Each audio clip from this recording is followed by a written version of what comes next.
O que faz uma cidade inteira silenciar diante de uma lenda?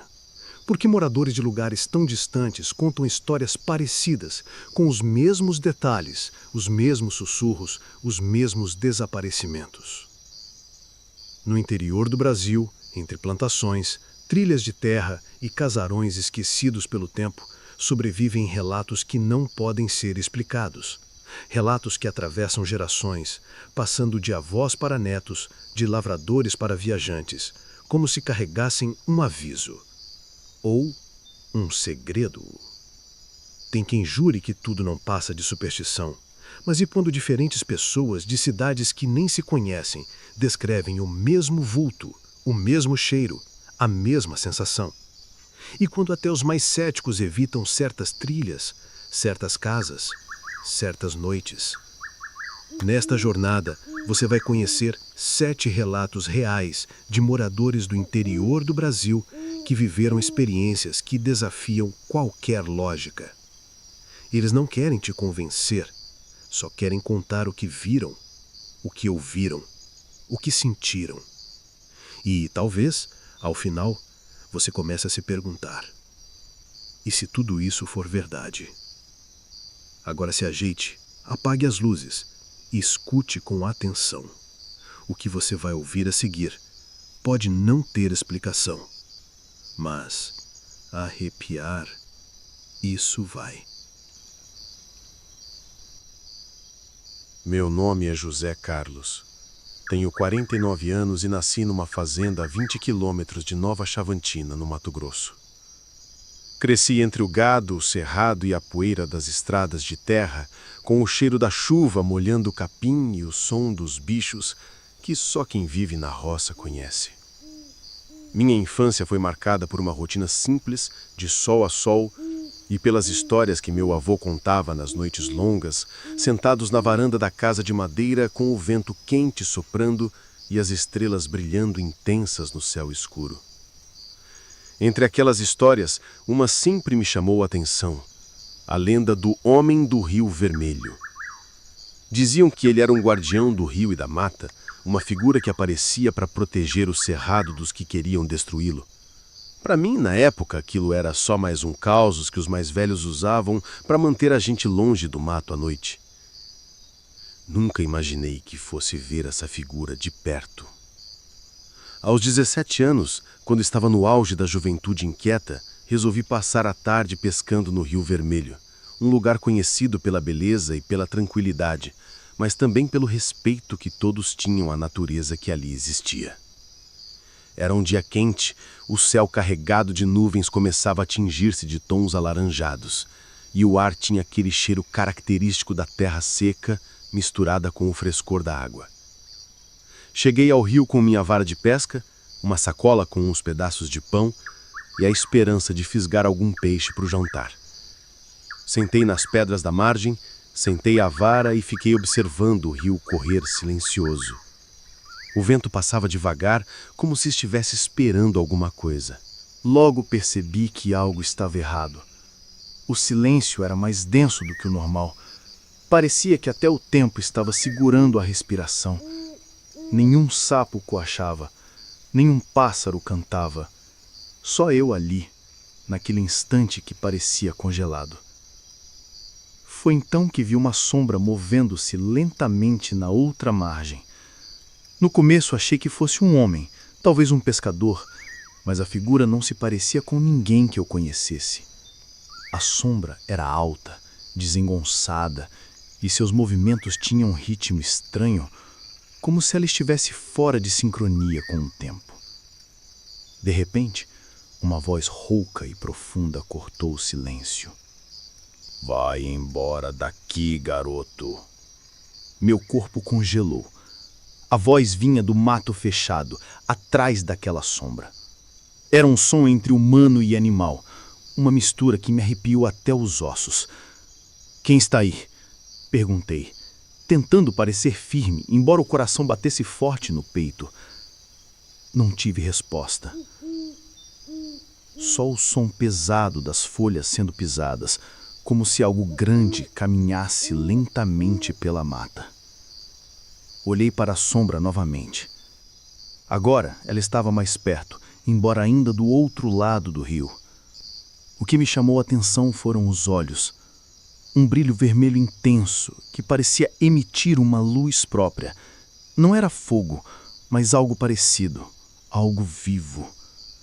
Naquele momento, senti que precisava sair dali, mas meus pés pareciam presos no chão. Uma sensação estranha de estar sendo observado me dominou. A noite caiu rápido e o frio começou a se infiltrar na pele. O rio, antes calmo, parecia agora mais profundo, mais escuro. As águas refletiam aquele brilho vermelho, como se o próprio rio tivesse uma vida própria. No meio daquela escuridão, ouvi passos perto da minha janela em casa. Sussurros baixos, palavras que eu não conseguia entender. Era como se algo estivesse ali, me vigiando. No dia seguinte, quando contei para meu pai, ele só disse: "Rapaz, essas coisas do mato são para quem tem coragem e respeito. Se um dia o homem do rio aparecer para você, saiba que não é para brincadeira." Até hoje, não sei se o que vi foi real ou fruto do meu medo juvenil, mas evito ir ao Rio Vermelho no fim da tarde, quando o sol começa a se pôr, porque sei que naquele momento um homem do rio está acordado. Na manhã seguinte ao meu encontro com o homem do rio, a sensação de inquietação me acompanhou o dia inteiro.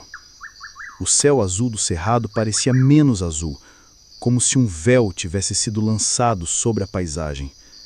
Aquele brilho vermelho nos olhos daquela sombra parecia gravado na minha mente, impossível de apagar.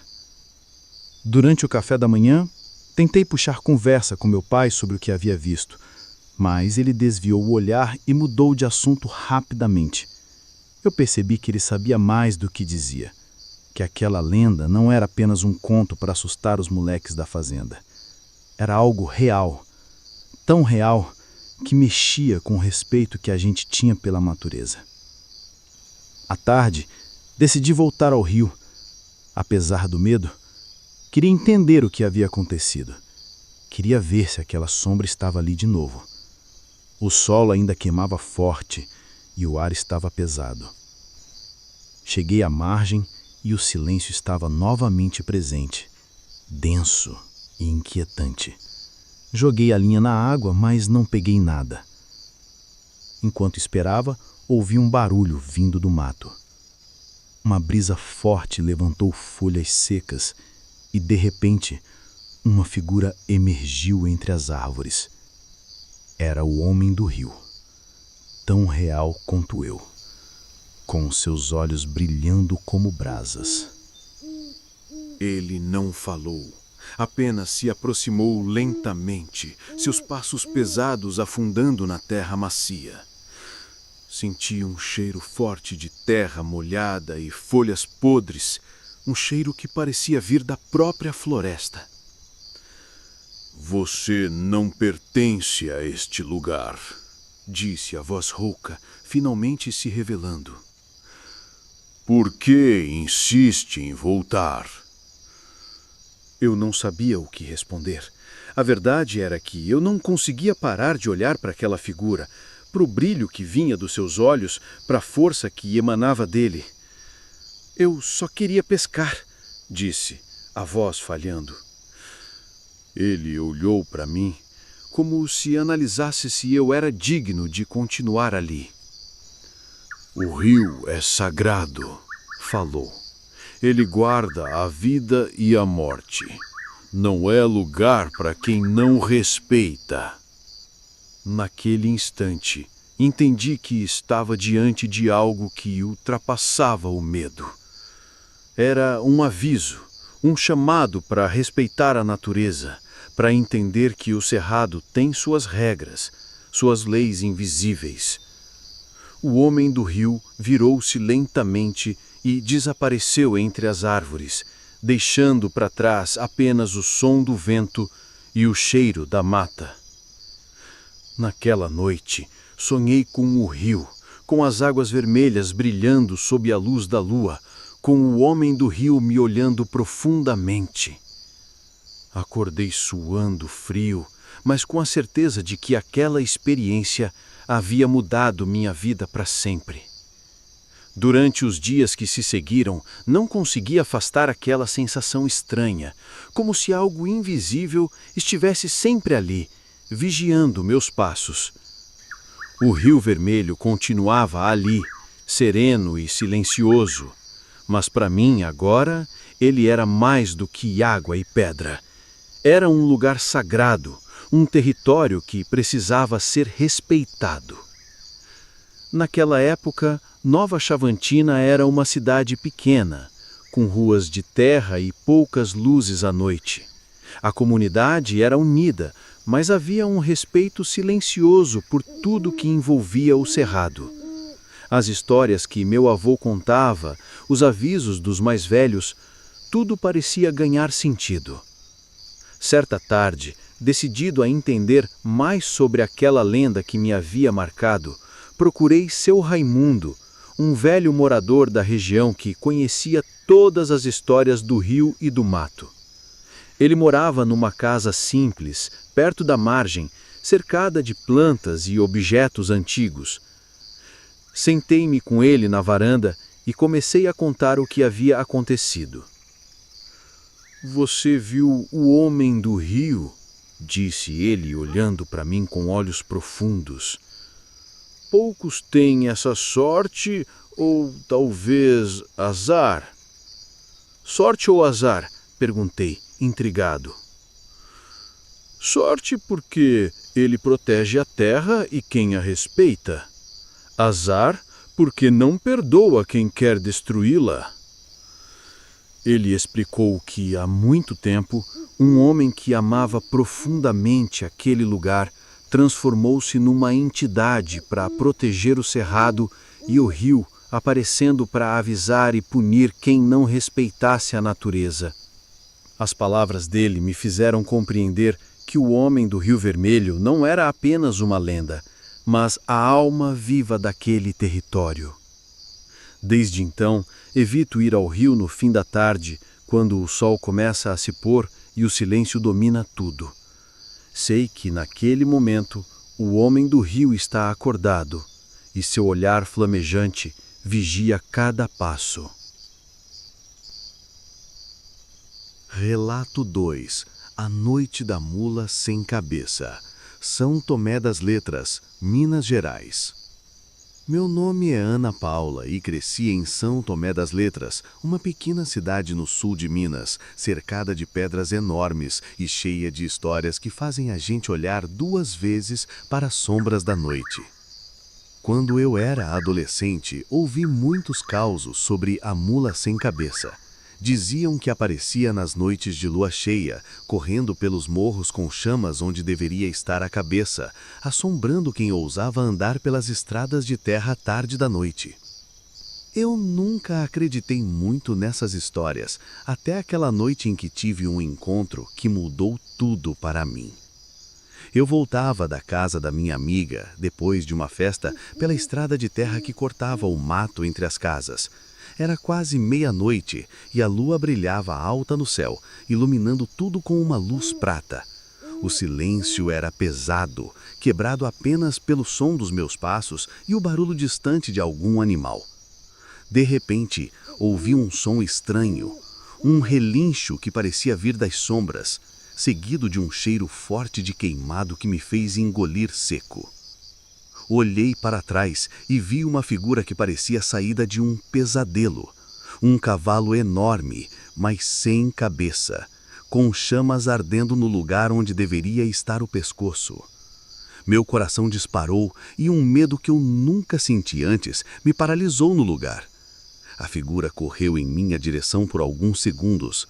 Depois, desapareceu entre as árvores, deixando para trás apenas o cheiro de fumaça e o silêncio mortal. Desde aquela noite, evito passar por aquela estrada tarde da noite. Não sei o que era aquilo, mas sei que não era deste mundo. Depois daquela noite, a minha vida mudou de um jeito que nem eu mesma sabia explicar. A mula sem cabeça deixou uma marca profunda em mim, algo que não se apaga com o tempo. O medo que senti não era só pela aparição, mas pelo mistério que ela carregava, pelo silêncio que vinha depois.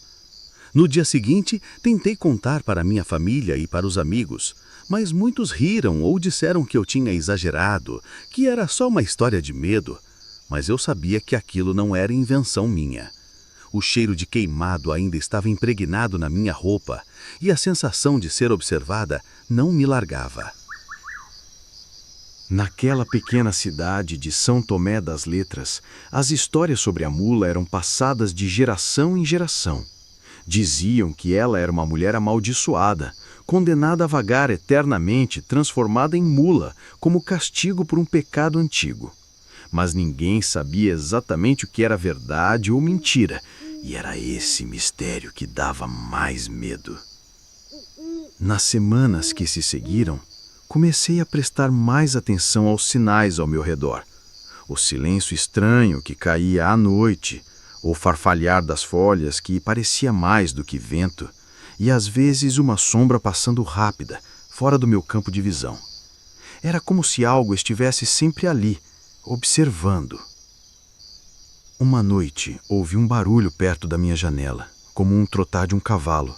Fiquei imóvel, sem coragem de olhar. O som passou e o silêncio voltou, mas meu coração não conseguia se acalmar. Contei para minha avó sobre isso e ela me disse: Ana, a mula não é só uma lenda, é um aviso. Ela aparece para aqueles que caminham por caminhos errados, para aqueles que têm algo a resolver com o passado. Eu não sabia o que isso significava, mas o medo aumentava.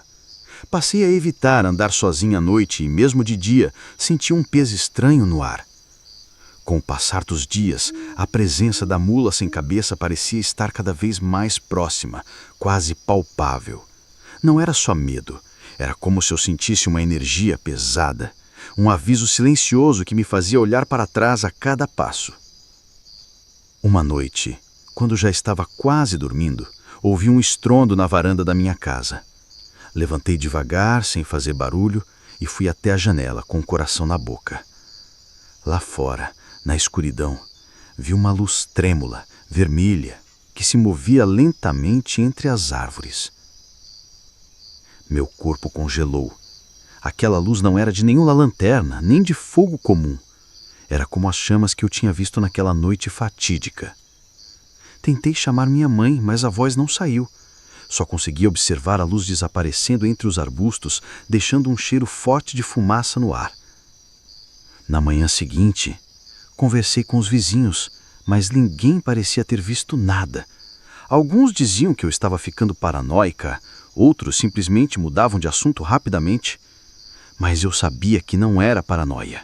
A mula sem cabeça estava ali, nas sombras, e eu não podia mais ignorar. Naquela cidade pequena, as histórias não eram apenas histórias. Eram avisos, pedaços de um passado que se recusava a morrer.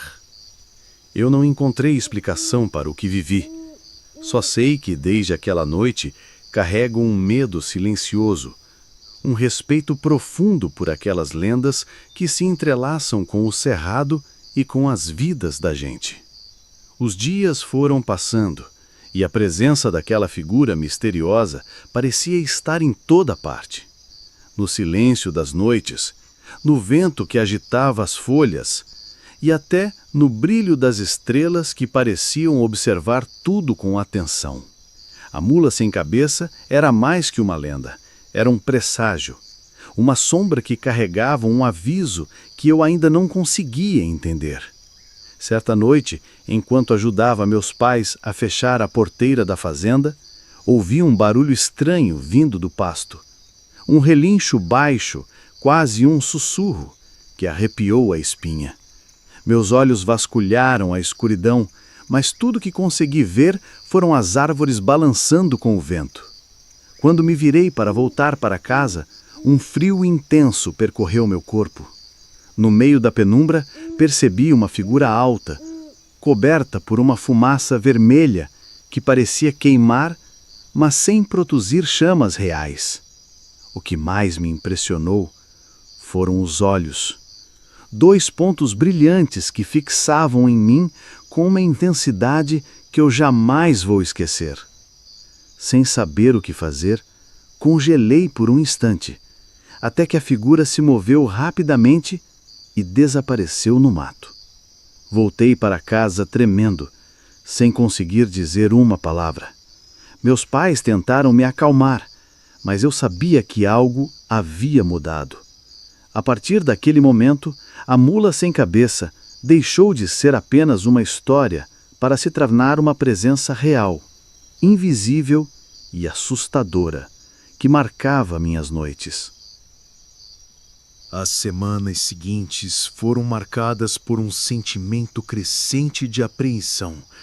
A presença da mula parecia acompanhar cada passo meu, como uma sombra silenciosa que eu não conseguia escapar. Às vezes eu sentia um cheiro forte de fumaça mesmo estando dentro de casa.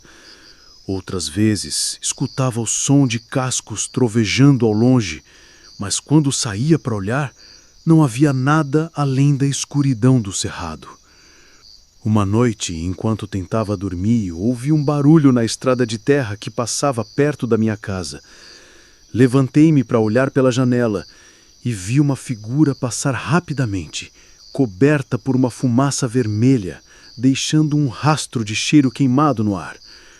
Meus olhos não conseguiam acreditar no que vi e meu coração disparou. Eu sabia que não havia explicação para aquilo, mas uma parte de mim queria entender. Queria saber se havia algum motivo para aquela presença insistente. Contei para minha avó, que apenas disse com voz grave: "A mula sem cabeça não é só uma criatura. É um aviso, Ana. Um aviso para quem precisa ouvir." Essas palavras ficaram comigo, como um mistério sem resposta que eu carrego até hoje.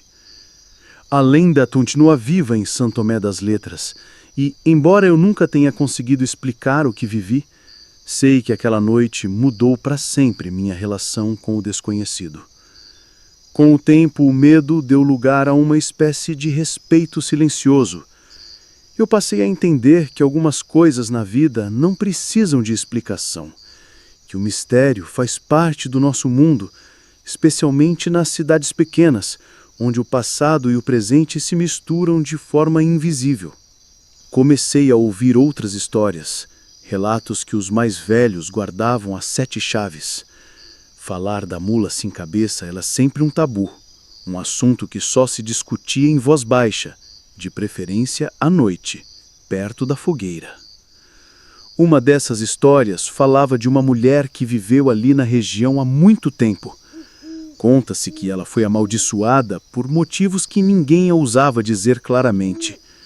Condenada a vagar como uma criatura entre o mundo dos vivos e o dos mortos. O fogo que arde no lugar da cabeça seria uma punição, uma marca que nunca desaparece. Mas ninguém sabia dizer se era verdade. E talvez esse fosse o ponto principal. O mistério permanecia, inquietando a todos que viviam perto da estrada de terra onde eu tive meu encontro. Cada vez que eu passava por lá, sentia o peso daquele olhar invisível, a presença da lenda que não se deixava entender. Houve uma noite que ficou marcada para sempre na minha memória. Eu estava voltando de um encontro na casa de amigos, já tarde, e decidi seguir por um atalho que cortava o mato para chegar em casa mais rápido. A lua estava cheia, iluminando tudo com uma luz prateada, e o silêncio era quase palpável. Enquanto andava pela trilha, comecei a ouvir um som estranho, um relincho baixo que parecia distante, mas que aos poucos foi ficando mais alto e próximo. Meu coração acelerou e um frio percorreu minha espinha. Logo, Uma fumaça vermelha começou a se formar na minha frente, tomando forma lentamente. A mula sem cabeça estava ali, como uma sombra viva, com o fogo dançando onde deveria estar sua cabeça, encarando-me com olhos que pareciam não apenas brilhar, mas que tinham vida própria. O cheiro de queimado tomou conta do ar, e o silêncio foi quebrado apenas pelo som dos cascos que batiam contra a terra. Por instinto parei e fiquei imóvel, observando aquela presença aterradora. Ela permaneceu ali por alguns segundos, como se me estudasse, e então desapareceu na escuridão da mata, deixando um rastro de fumaça e mistério. Naquele momento, entendi que algumas coisas não precisam de respostas, que o medo e o mistério fazem parte da vida da gente, especialmente nas pequenas cidades do interior. Desde então, evito passar por aquele atalho à noite, respeitando o que não consigo explicar. Desde aquela noite, minha vida nunca mais foi a mesma. A presença da mula sem cabeça me fez entender que o mundo que habitamos guarda segredos que escapam à lógica e à razão. Não encontrei explicações para o que vivi, e ninguém em São Tomé das Letras parecia disposto a dar respostas concretas. A lenda permanece viva, sussurrada nas noites silenciosas, quando o vento passa entre as pedras e o cerrado parece contar seus próprios segredos.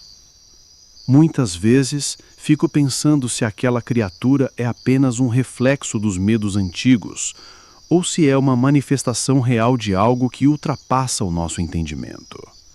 Mas a verdade é que para quem viveu aquilo, a mula sem cabeça não é só uma lenda, é um aviso, uma presença que não se esquece, uma sombra que persegue o silêncio das noites da roça. E assim eu guardo essa história comigo, dividindo com quem quiser ouvir, para que o mistério continue vivo, para que o medo e a curiosidade andem lado a lado, e para que a lenda da mula sem cabeça nunca desapareça do coração do interior de Minas Gerais. Relato 3. A Sombra do Matinta Pereira. Afuá, Pará.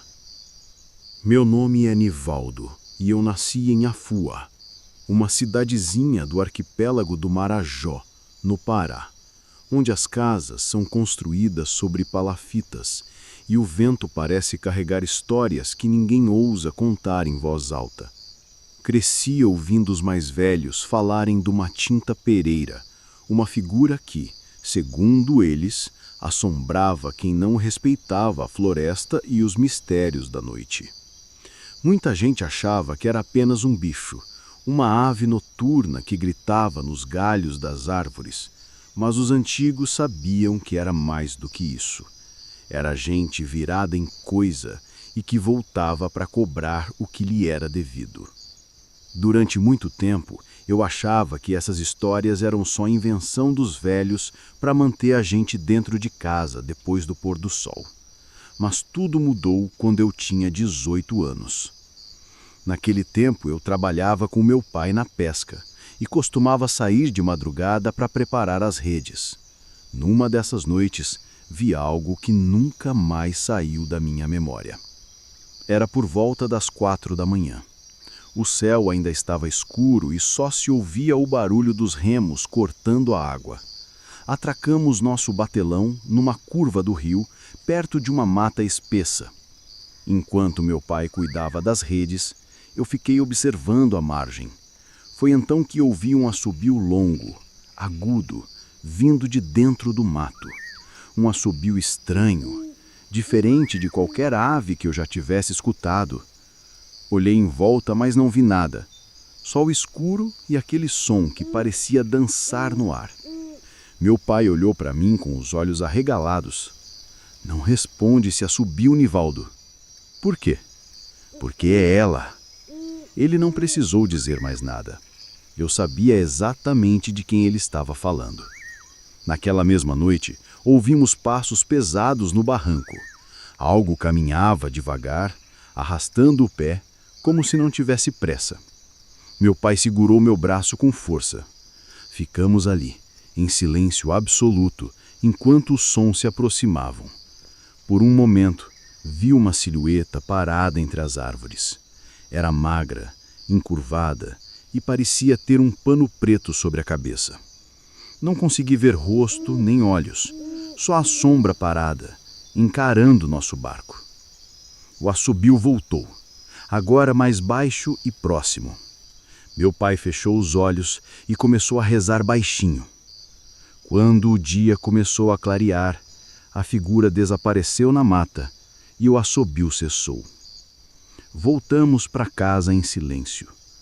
Naquela manhã, meu pai me contou que desde menino ouvia falar do Matinta. Uma mulher que se transformava em sombra e vagava pela noite em busca de oferendas. Se alguém ouvisse o assobio e não oferecesse tabaco ou café no dia seguinte, ela voltava e levava o que quisesse. Às vezes levava o sono, às vezes levava a alma. Mesmo sem acreditar totalmente, no dia seguinte deixamos um pedaço de fumo enrolado em folha de bananeira no portão. Ninguém mexeu, mas o assobio nunca mais voltou. Durante anos, guardei aquela experiência como um segredo que só compartilhava com quem também tivesse vivido algo parecido. Em Afuá, todo mundo conhece alguém que já escutou o assobio. Alguns dizem que viram a velha de preto, outros contam que receberam visitas silenciosas durante a noite. Mas ninguém fala muito sobre isso. É como se o próprio nome do Matintá carregasse um peso que a boca teme pronunciar.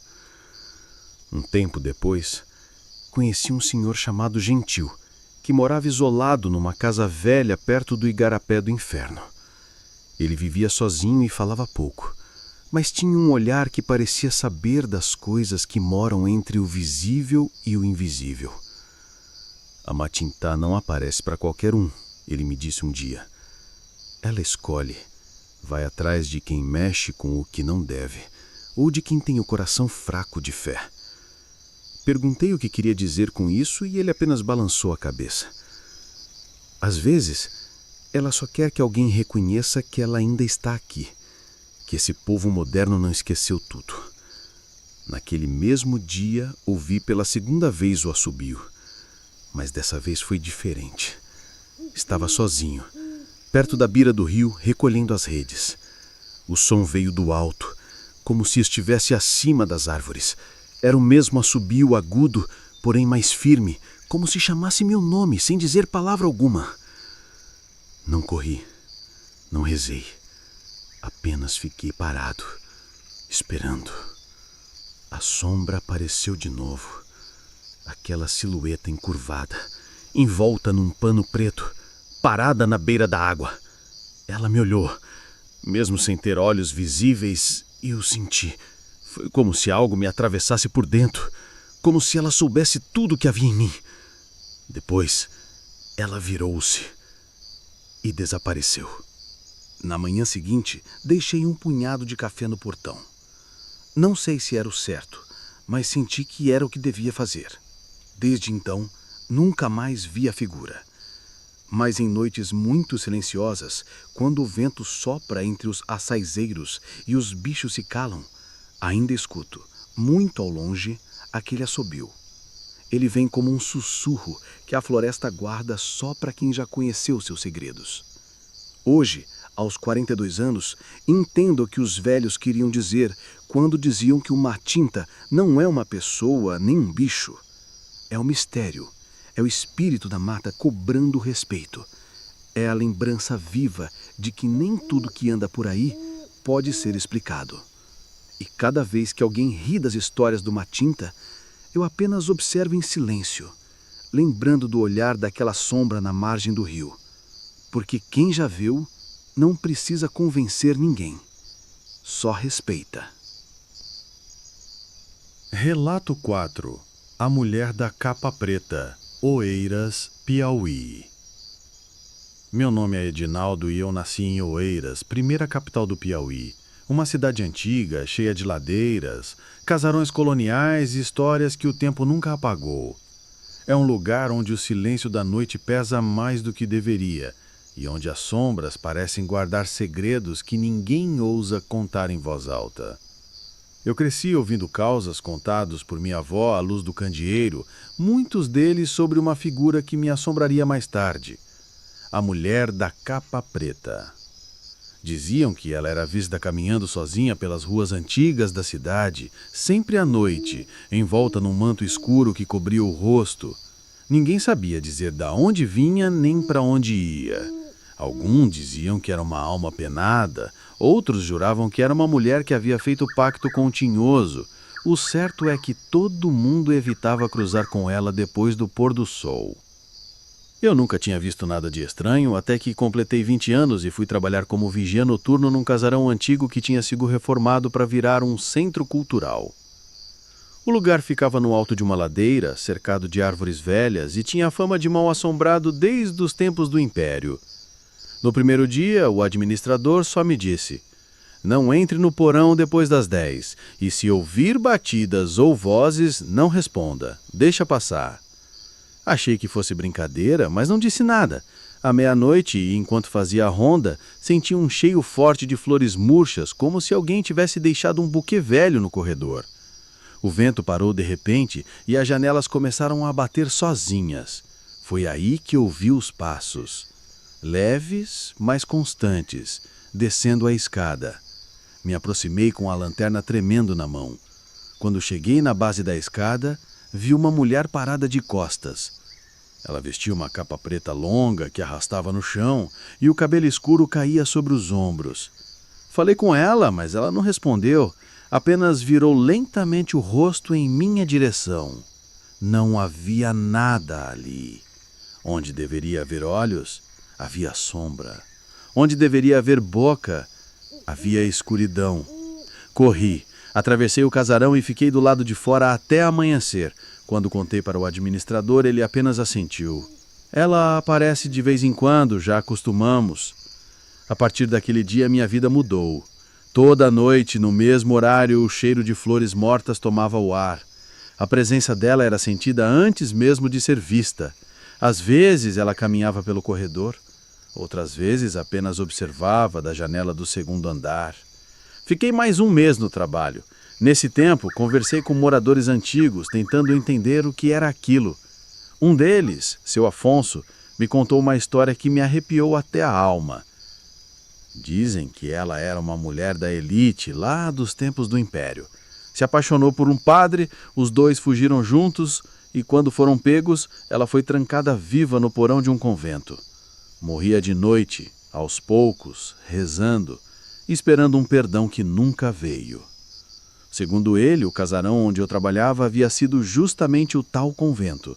E o porão, bom, ninguém mais tinha coragem de descer ali.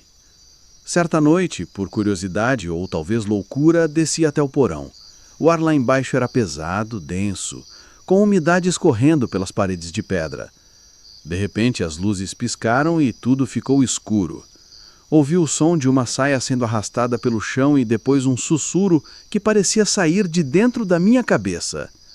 "Você voltou." Corri novamente. Aquela foi a última vez que pisei naquele lugar. Pedi demissão no dia seguinte e nunca mais voltei. Até hoje, evito passar perto daquele casarão, mas às vezes, quando a noite está muito silenciosa, juro que sinto aquele mesmo cheiro de flores murchas e, em sonhos, ainda vejo a capa preta flutuando no corredor, como se ela ainda me esperasse para terminar o que começou. Em Oeiras, ninguém ousa brincar com o nome dela. Todos falam em voz baixa, com respeito e medo. A mulher da capa preta é mais que uma lenda. É uma presença. Um lembrete de que nem tudo que foi enterrado ficou quieto. Relato 5. A Voz da Encruzilhada. Cerro Azul, Paraná. Meu nome é Jorge. Nasci em Cerro Azul, uma cidadezinha cravada entre as serras do Paraná, rodeada por plantações de tangerina e histórias antigas que ninguém consegue explicar. Ali, as noites têm cheiro de terra molhada e silêncio espesso. Quando o vento desce do morro, parece carregar vozes. É uma cidade bonita, mas cheia de recantos que os mais velhos evitam, especialmente depois do pôr do sol. Quando eu era criança, minha avó me avisava sempre antes de dormir. Nunca pare na encruzilhada perto do cemitério velho. Se ouvir alguém te chamando ali, não responda. Eu sempre ria. Era apenas uma bifurcação de estrada de terra com uma figueira no meio. Mas ela falava com uma seriedade que me fazia engolir a risada. Diziam que antigamente era lugar de despacho, de promessa, de coisa enterrada. Uma mulher havia desaparecido ali nos anos 60, sem deixar rastro. O povo dizia que ela fazia trabalho de mesa branca. Outros diziam que mexia com coisa pior. O fato é que depois do sumiço dela, os relatos começaram. Aos 19 anos, eu arrumei trabalho como entregador de uma pequena mercearia. Fazia entregas até tarde, sozinho, de moto. Na maioria das noites, a cidade era tão quieta que eu podia ouvir o motor do meu veículo ecoar pelos morros. E foi numa dessas noites, em junho, que tudo começou. Tinha chovido o dia inteiro, e o barro das estradas de terra parecia ter engolido as marcas de todos os pneus. Eu voltava da zona rural, já perto das 11 da noite, quando passei pela encruzilhada do cemitério. O nevoeiro estava tão denso que os faróis da moto mal cortavam a escuridão. Foi ali que eu vi a primeira vez uma voz doce, quase um sussurro. Jorge. Parei a moto na hora. Achei que estivesse imaginando. Olhei para os lados, para o mato fechado, para a figueira adormecida. Nada. Apenas a voz, que não se repetiu. Continuei o caminho meio desconfiado, com a sensação de que alguém me observava. Ao chegar em casa, minha mãe me perguntou se eu estava bem. Disse que sim, mas passei a noite em claro com o som daquela voz na cabeça. Na noite seguinte, tudo estava seco e o céu limpo. Fiz o mesmo trajeto e, novamente na encruzilhada, a voz se fez ouvir. Jorge, me escuta. Dessa vez, a voz era mais baixa, mais triste, parecia vir de dentro da terra. Acelerei, mas a moto apagou. O farol piscou, o motor engasgou e tudo ficou no escuro por alguns segundos. Quando liguei novamente, a moto respondeu como se nada tivesse acontecido. Só que do lado esquerdo da estrada, vi uma mulher parada, de vestido branco, descalça, com o cabelo cobrindo o rosto. Ela não se mexia, não fazia som, apenas me encarava, mesmo sem eu conseguir ver os olhos. Voltei correndo para casa, não contei para ninguém, mas no dia seguinte fui atrás do seu Florencio, um dos homens mais antigos da cidade, que morava sozinho num barraco perto da linha do trem. Você passou pela encruzilhada depois da chuva? Ele perguntou antes mesmo que eu contasse o que tinha visto. Assenti. Ele coçou a barba e olhou para o mato. Então, agora ela sabe seu nome. Perguntei quem era ela, mas ele evitou responder. Apenas disse que a mulher da encruzilhada não era uma alma qualquer. Era alguém que ainda procurava algo que lhe foi tirado. Dizem que quando viva, fez promessas que nunca foram cumpridas. E quem passa por ali de coração aberto ou com medo nos olhos, ela escolhe. Nos dias que se seguiram, passei a ser perseguido por vultos. Via sombras no espelho, sentia a presença dela no quarto. Ouvia meu nome ao pé da cama, mesmo com a casa toda trancada. Dormia com a luz acesa, mas nada adiantava. A sensação de que havia alguém no quarto só crescia. Tentei evitar a encruzilhada. Mudei meu trajeto, mesmo que demorasse o dobro do tempo para fazer as entregas.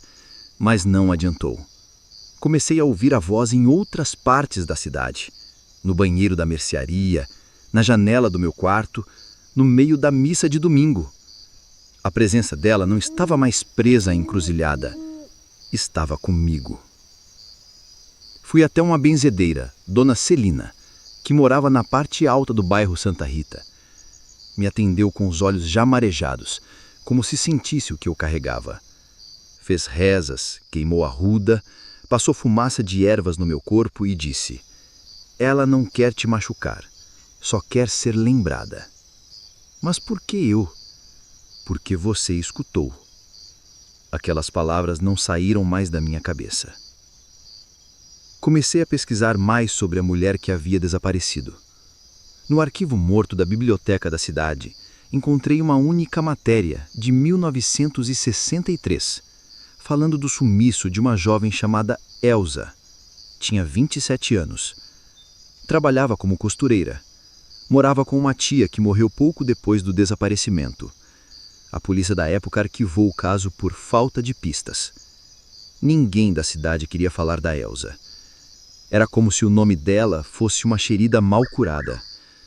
Apenas uma senhora, muito idosa, chamada Terezinha, me recebeu em sua casa para contar o que sabia. A Elsa era muito bonita, muito reservada. Diziam que tinha um noivinho, mas ele morreu afogado no rio Ribeira. Depois disso, ela começou a andar diferente, mas fechada. Diziam que falava sozinha. Um dia, foi vista saindo da cidade a pé em direção à encruzilhada, com um lenço na cabeça e uma caixa. Nunca mais voltou. Perguntei sobre a caixa.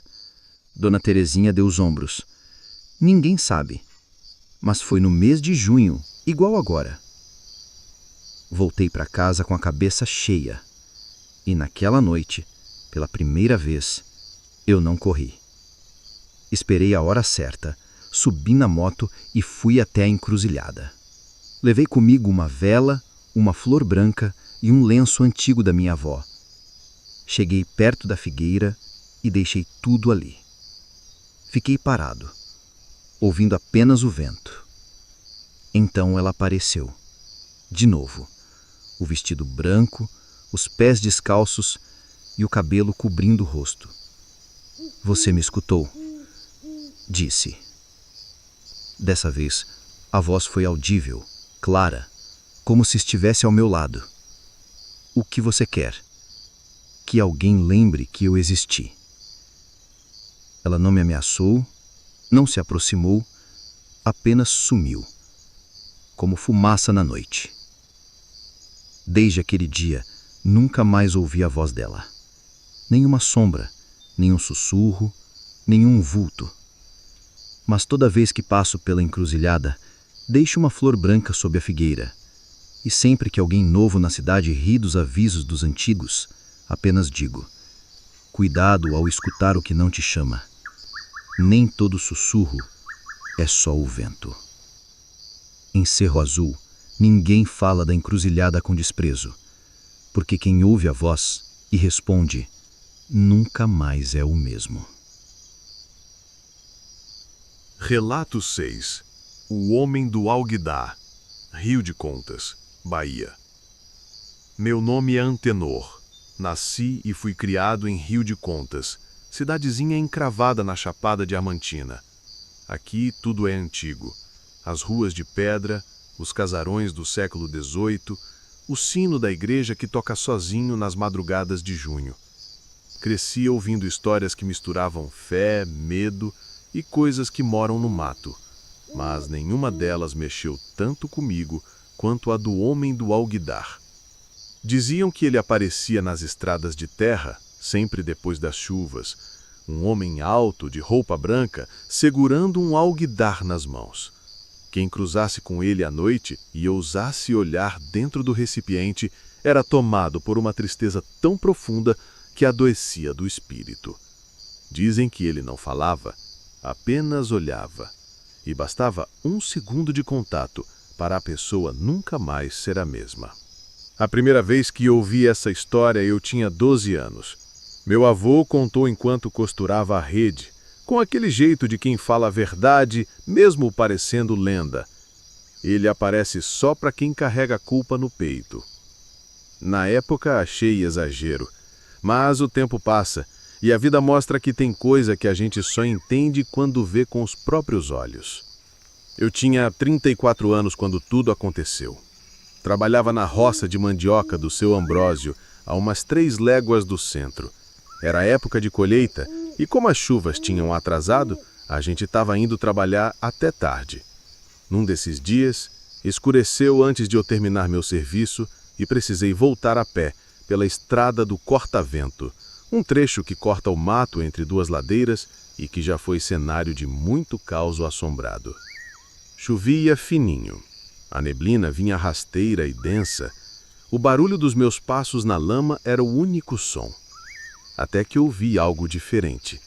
Era como um cantarolar baixinho. Parei. Olhei para o lado e vi a silhueta. Um homem parado bem no meio da estrada. Vestia branco dos pés à cabeça. Estava de costas, mas dava para ver que segurava algo. Um alguidar. Pensei em voltar, mas era longe demais. Engoli o medo e continuei andando, com a cabeça baixa, tentando passar por ele sem levantar poeira. Quando cheguei perto, ele virou lentamente. Seu rosto era liso, sem expressão. Os olhos eram fundos e escuros como um poço velho. Estendeu o alguidar em minha direção. Tentei não olhar, mas a curiosidade foi mais forte. Lá dentro, vi água e folhas. Mas não era só isso. Tinha algo se mexendo, algo como um pequeno coração, pulsando. Quando me dei conta, o objeto parecia mostrar imagens da minha vida. Vi minha avó doente, a discussão que tive com minha mãe antes dela morrer, uma ex-namorada chorando na chuva. Tudo o que me causava dor estava ali, remexido como água de tempestade. Dei um passo para trás. O homem não disse nada. Apenas virou e continuou andando, sumindo na neblina. Naquela noite eu tive febre, tremores, sonhos com gente me chamando do fundo do rio. Acordava com a sensação de afogamento. Passei dias sem conseguir comer. Minha mãe já era falecida, mas juro que ouvi a voz dela rezando perto da minha cama. Fui procurar Dona Raimunda, uma rezadeira das antigas. Ela me recebeu com olhos fundos como se já soubesse de tudo. Você olhou para o alguidar dele? Assenti. Então ele viu sua dor. Ele só aparece quando a alma está aberta demais. E agora você precisa fechar o que deixou escapar. Ela me deu um banho de ervas e mandou deixar oferenda na encruzilhada das 3 palmeiras, no fim da estrada de terra. Fui no mesmo dia, ainda fraco. Levei um pano branco, vela e um punhado de farinha. No caminho, encontrei um velho conhecido, o Tonho das Abelhas. Quando contei onde ia, ele parou sério. Não vá sozinho. Mas a senhora mandou ir hoje. Ele aparece mais forte quando sente que a pessoa está só. Mesmo assim, fui. Cheguei à encruzilhada e arrumei tudo como Dona Raimunda mandou. A vela acendeu fácil, mesmo com o vento. Fiz uma prece, pedi perdão por coisas que nem lembrava direito. E então, ouvi os passos. Não quis virar, só fechei os olhos. O barulho parou atrás de mim. Uma brisa fria passou por entre meus ombros. Quando abri os olhos, o alguidar estava aos meus pés, vazio. O homem tinha ido embora. Desde então, nunca mais tive febres nem pesadelos. Mas carrego o silêncio daquela noite como um fardo leve e constante. Como um segredo que só quem viu entende. Em Rio de Contas, ninguém fala dele sem abaixar o tom de voz. O homem do alguidar ainda caminha por aí, entre as pedras da serra e as estradas de terra, esperando a próxima alma com as dores escancaradas. Relato 7. O rosto no poço. Nobres, Mato Grosso. Meu nome é Valdir, nascido e criado em Nobres, no coração do Mato Grosso. Cresci numa casa simples, cercada por mato e silêncio. Meus pais cultivavam mandioca e criavam porco. A gente não tinha muito, mas vivíamos em paz. O que não tínhamos em riqueza, sobrava em histórias. Todo mundo por aqui conhece alguém que jurou ter visto algo que não devia. E desde pequeno aprendi a respeitar certas coisas. A história que vou contar aconteceu quando eu tinha 23 anos, e até hoje ninguém consegue me convencer de que aquilo foi apenas imaginação. Tudo começou quando herdei a chácara do meu avô, seu Justino. Um terreno grande, meio esquecido, com mato alto, galinheiro desativado e um poço antigo bem no centro. A construção era da época em que as casas ainda eram feitas com barro e tronco de buriti. Meu avô viveu lá por quase 50 anos, sozinho. Quando morreu, foi encontrado sentado na rede, com os olhos abertos e um semblante de espanto, como se tivesse visto algo nos minutos finais. No velório, ninguém tocou no assunto, mas ouvi minha tia cochichando com outra mulher. Ele avisou que o poço chamava por ele de noite, dizia que ouvia alguém lá dentro. Lembrei disso meses depois, quando me mudei para a chácara. A ideia era reformar a casa e fazer dela meu canto. Estava cansado da cidade, do barulho, da correria. Queria sossego. Só não sabia que o silêncio também podia gritar. O poço era fundo e de tijolo antigo. Tinha uma tampa de madeira grossa presa por uma corrente. No primeiro dia, fui ver se ainda tinha água. Abri a tampa com cuidado e me inclinei. O cheiro era úmido, mofado, mas havia água lá no fundo. E um som estranho, como se alguém tivesse mexido na água segundos antes. Achei que fosse coisa da minha cabeça. O vento, talvez. Mas toda vez que me aproximava do poço, aquele som voltava. Um respingo leve, como uma gota caindo, ou como se alguém respirasse bem de leve lá embaixo. De noite, comecei a sonhar. Sonhos confusos, com imagens embaçadas. Sempre acordava com o coração acelerado. E sempre, sem falha, com a sensação de que tinha alguém me observando da janela da cozinha, a que dava de frente para o poço. Numa dessas noites, acordei com o barulho da corrente da tampa se mexendo. Saltei da cama, corri até a cozinha e acendi a luz. Pela fresta da cortina, vi que a tampa estava aberta. O breu cobria o buraco como um véu espesso. Mas havia algo ali. Um vulto, um contorno.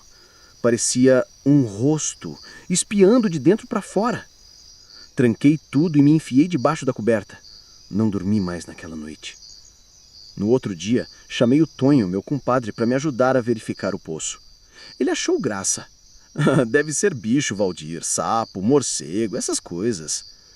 Amarramos uma lanterna numa corda e descemos até quase tocar a água. O feixe de luz iluminou a parede úmida e escura. Mas então vimos algo. Uma marca, como uma mão espalmada na parede, feita de limo mais claro, como se tivesse sido deixada recentemente. Não havia como aquilo ter sido formado por um animal. Tonho empalideceu. Disse que não queria mais mexer naquilo e foi embora antes do almoço. Naquela noite, tive o pior sonho. Estava na beira do poço, olhando para dentro, e havia alguém lá, me chamando. Uma voz baixa, sem força, mas insistente. Acordei encharcado de suar, e a tampa do poço estava mais uma vez aberta. Passei a trancar com cadeado. Mesmo assim, toda a madrugada ouvi a corrente se arrastar. E no fundo da noite, sempre a respiração, às vezes suave, às vezes mais ofegante, como se algo lá embaixo tentasse subir. Fui procurar Dona Elza, uma curandeira que morava do outro lado do morro. Ela tinha fama de saber lidar com coisa que ninguém via. Seu Justino te deixou a terra, mas não te contou o segredo.